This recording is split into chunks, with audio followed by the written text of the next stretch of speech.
Ryan is really enjoying his coffee here. No, it's my covfefe. Covfefe? Is that what it's? That's one of the stories brewing today. Everyone seems to be talking about President Trump's late-night tweet using the mysterious term covfefe. Maybe it's French. Maybe it's called covfefe. I think it was just a typo, don't you? Just a typo? Oh, yeah. Okay. I think he was trying to say coverage.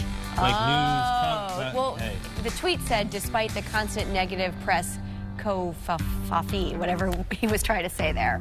But could have been coverage. There you go.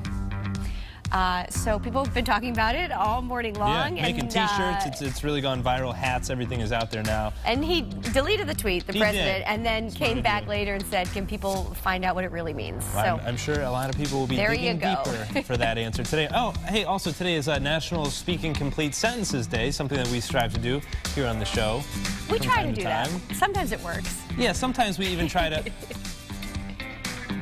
You got me there. Yeah, not a complete sentence. Gotcha. All right, so, and does spelling count? It certainly does with the Scripps National Spelling Bee. It is happening this week in Washington. Yeah, and in honor, Google has released its list of America's most misspelled words by state this year. Take a look at this graphic. It shows the most misspelled words based on the, quote, how to spell searches on Google. And the most popular words on the list, pneumonia and beautiful.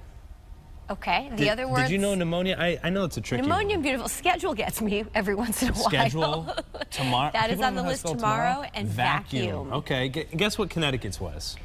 Well, I know what it is. Oh, well, it is supercalifragilisticexpialidocious from Mary Poppins. Is that a real word? Why is that in the dictionary? Is that in the dictionary? Anyway, would you like to give it a try to try and spell it? You don't mind if I try? Okay. Don't take up the whole 30 minutes here. The whole show here? Okay. Give it a shot. Yeah, I know. God forbid. Okay, so supercalifragilistic. Okay. Yeah, I would give up at that point, too. How's this? This is good enough, right? Something like that? We know what you meant. Okay. I think we have the correct spelling. There it is right there. Okay. That's a little obnoxious. Maybe we can hyphenate that and just... a little acronym, perhaps. Bring it down. All right. Nice. So Beyonce took some time over the weekend to show off her growing baby bump. Good for Beyonce, huh? We all need to see this. Let's take a look. Here it is. New picture posted on Instagram. In case you don't follow her, very fashion forward there. Blue Ivy is rocking the straw hat and the tats there, flash tats as they call them. Yeah, on her arm there. Cute stuff. Beyonce and husband Jay-Z are expecting twins. They announced it back in February. She's very proud of that baby bump, She sure is. Hey, show it off.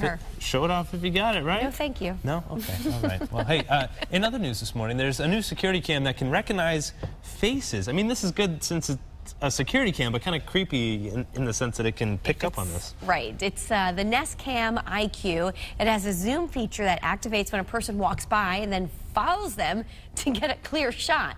The indoor camera will then send an alert to your phone with a picture of the person's face. The camera will be available at the end of June. It runs about $300 plus a monthly video storage subscription fee. You'll be getting a lot of pictures of Brandon as he walks through the living room. That's what I'm thinking. How many people come and go out of your house? I don't know on what occasion you would actually, unless someone was breaking in. Well, yeah, I think that's the purpose of it. I just feel like your phone would fill up with just, giant pictures of your husband there. I don't know. That's true. All right, seniors at a high school in Arizona have a unique tradition. On their last day of school, they gather up all their papers and throw it down a stairwell. What? Take a look. This is the real thing? Okay, let's see. Wow. It's a lot of papers. They're going all out. Who cleans this up? Why would they? Apparently the underclassmen do, which I feel bad for them. If I were an underclassman, I'd say bye and walk home. I would not clean that up. Oh my goodness, it just keeps on coming. And then people slide down it as if that wasn't fun enough. Did you have like a tradition when you were graduating? At the last day of school, we would always have a water fight on the school bus with super soakers and water balloons. I mean, we're talking like 20, 30 years ago, but it was allowed back then. 10 years ago. Yeah. What about you? Still look good.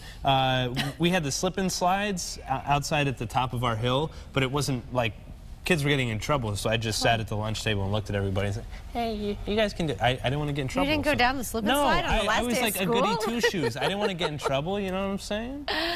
All right, Ryan.